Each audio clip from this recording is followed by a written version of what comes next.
This, my friends, is the better Minecraft mod pack. A Minecraft mod pack that provides you with the vanilla plus experience of Minecraft. Or does it actually provide better Minecraft experience? I mean, really think about it. This mod pack is nothing like a better Minecraft mod pack should be. Of course, your definition might vary from time to time because some people might think that better Minecraft means just many additions to Minecraft, but some people's definition of better Minecraft is just subtle changes to the Minecraft experience to make it better. Not, you know, the crazy dimensions of Twilight Forest or Blue Skies dimension or a frickin' Leviathan in the ocean. So today, my fellas, we're going to take a look at the vanilla experience. A true better Minecraft mod pack that sticks with the theme of Minecraft and does not add too many things to Minecraft, but rather add subtle changes to Minecraft to make the gameplay in itself relatively similar to that of vanilla Minecraft. With that said, let's get right into the vanilla experience. So the first thing you notice when entering this world for the first time is that you spawn in a village.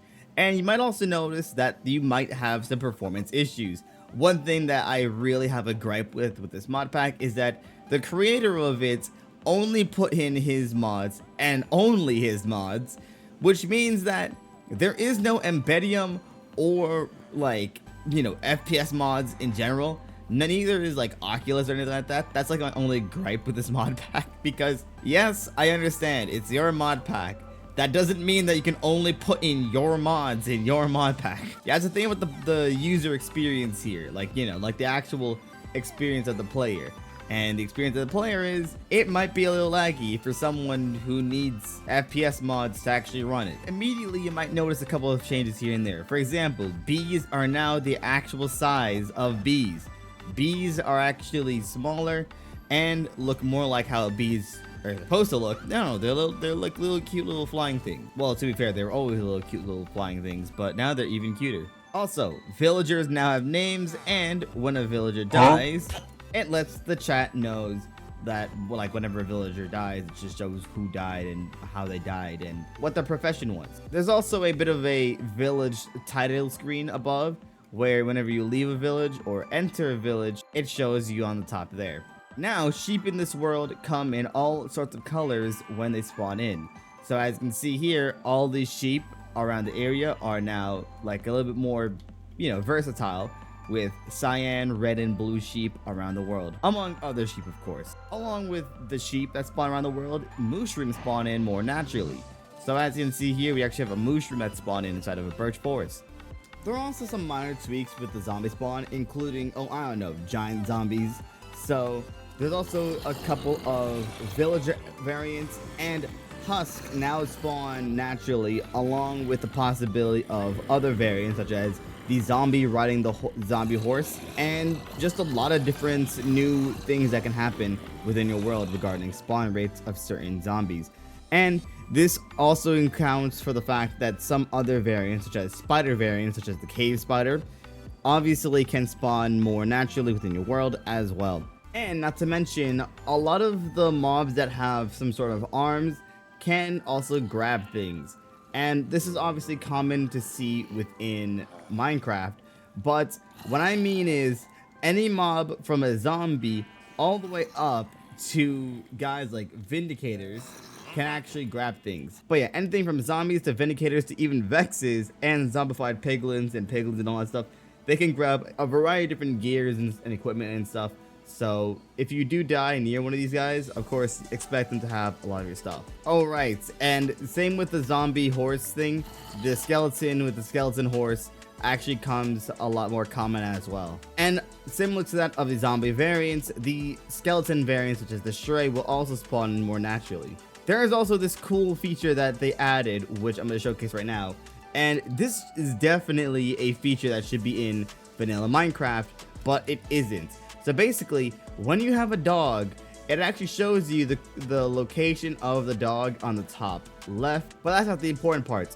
The important part is if I were to, let's say, teleport 1,000 blocks away, the dog should also teleport with me. This doesn't mean that if I go far away, for example, that the dog will actually still follow me, which that is still something that needs to be fixed. It's nice to know that if I were to go in, let's say, a dimension, chances are the dog will follow me.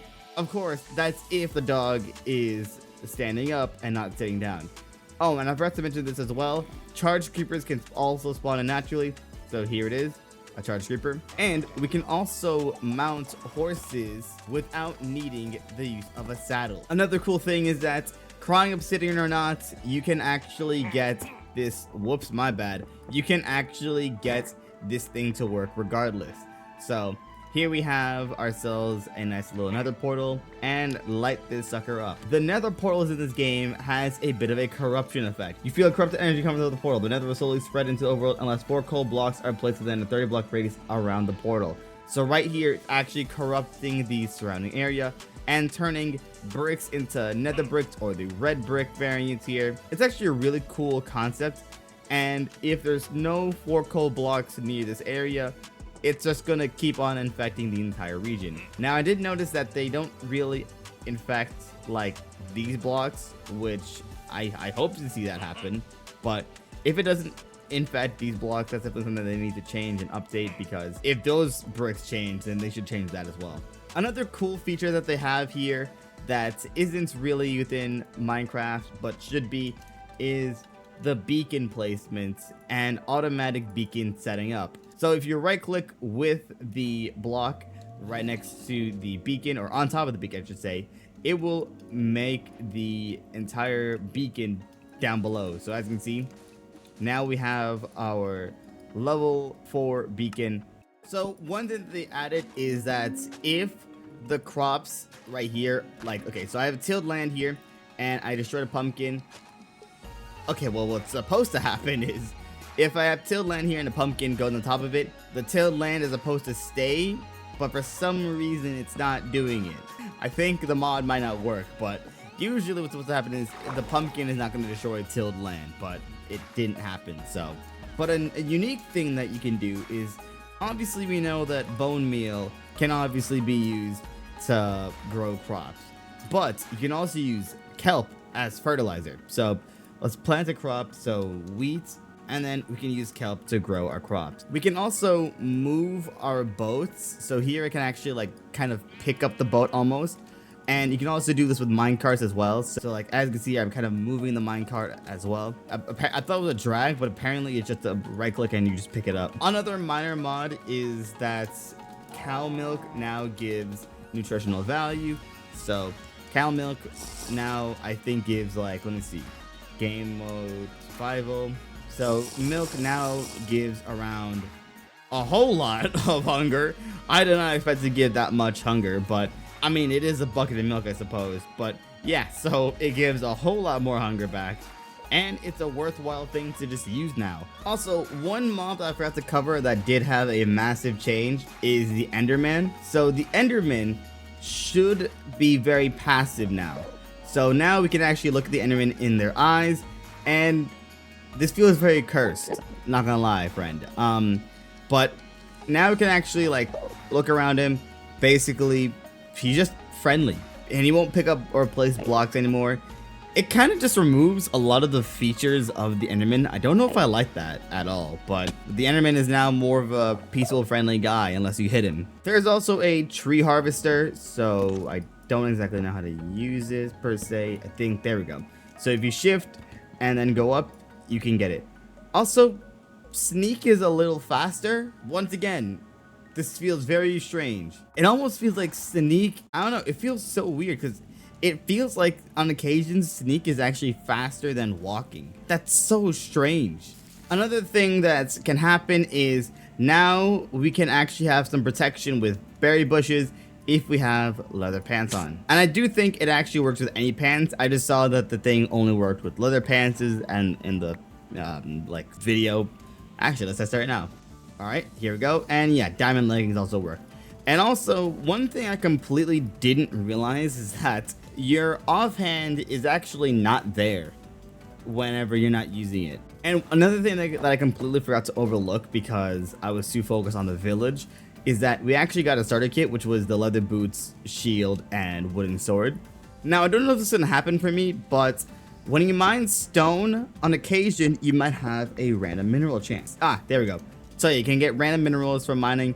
That one I like because it's a little unique, and it does make sense because you can find like small things from just pure stone. Campfire has also got a huge buff.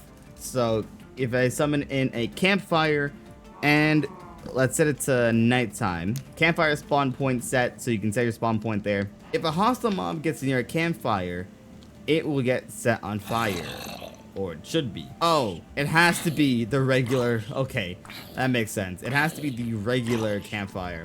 And also, the campfire now gives regeneration when you're near it. So the campfire's huge buff. There are also flower mimics. And I don't exactly know how to find a flower mimic per se. A flower can summon in something. All the features up to this point were normalish. That one is a little bit random per se.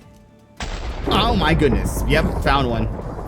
Red tulip mimic. Another cool thing is if I summon in a ghast actually cry. Like, actually like shed tears. So you can get ghast tears that way. Eventually, the ghast will start to actually produce tears. And that's how you can get ghast tears without having to kill the ghast. So that's a unique feature as well. I believe it's on a similar timer to that of the chicken. So then if it's basically like waiting for a chicken to hatch or lay an egg. So, you know, you just give it some time and eventually it will happen. Oh, and I was waiting for this to happen within the world naturally, but spiders can also place down cobwebs, and there's also a smaller variant of cobwebs within mine shafts. Oh, I think the gas just actually, yeah, the gas actually just dropped a tier right there. Now, there's a lot more tweaks here and there that it would be really boring to cover. Like, for example, you can now enchant underwater and stuff. But one thing that's interesting is that you can actually, like, if you find pumpkins, you can start the pumpkillager quest by mining a bunch of pumpkins. I think I've showcased this a little bit within the Spooky Jam mod pack that I did, like, review. It's in one of those reviews. I forgot which review has the pumpkillager, but it's a whole like mini quest, and you do fight a boss at the end. That's really cool. And yeah, aside from like some things here and there, like dragons can now drop elytras, shulkers can now spawn naturally and come in different box colors naturally. Basically the gist of this entire mod pack. There's also a water shrine that I was trying to figure out how to make, but I couldn't make it. So overall, the mod pack is boring to say the least. If I were to give it a rating out of 10, I'd say like 3 to 4 out of 10. It's nothing too crazy, and the mod pack itself doesn't come with FPS performance mods or anything like that. It's quite literally just all of this one creator's mods, which is cool, but also I feel like you need to add in a little bit of something, you know, like an embedium or something like that. I expected more for this mod pack, but I mean, then again, for a vanilla mod pack, what more could you ask for? It is a vanilla style mod pack, and probably the most truest vanilla style mod pack. So with that said, thank you guys so much for watching. If you liked the video, if you want to subscribe and be talking to the podcast next video. Take care and good.